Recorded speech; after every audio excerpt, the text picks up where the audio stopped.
Judah, have as many gods as you have towns, and the altars you have set up to burn incense to that shameful god Baal are as many as the streets of Jerusalem.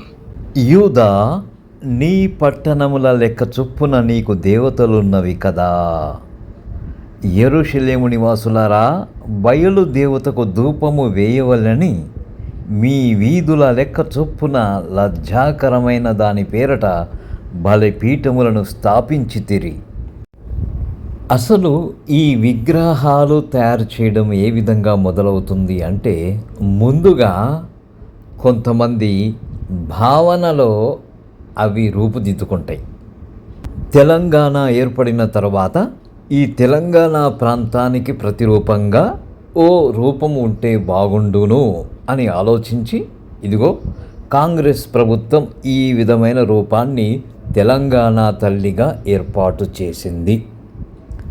దీనికంటే ముందు KCR government Telangana తల్లిగా మరొక రూపాన్ని ఏర్పాటు చేసింది.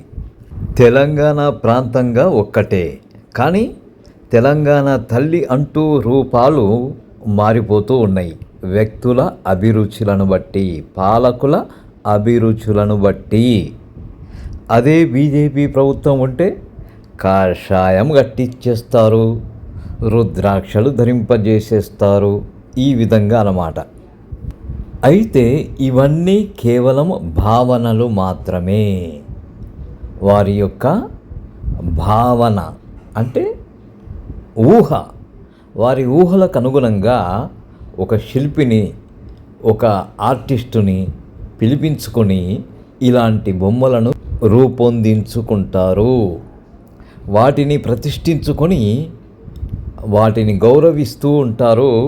కాలగమనంలో వాటిని పూజించే సంప్రదాయం కూడా ఏర్పాటు కావచ్చు. ఆ విధంగా విగ్రహ పూజలు మొదలవుతూ ఉంటాయి. అయితే ఇవి కేవలం భావనలు, ఊహలు మాత్రమే. కానీ దేవుడు సజీవుడు, నిత్యుడు. దేవుని స్థానంలో ఏ విగ్రహాన్ని దేవునికి మారుగా రూపొందించకూడదు.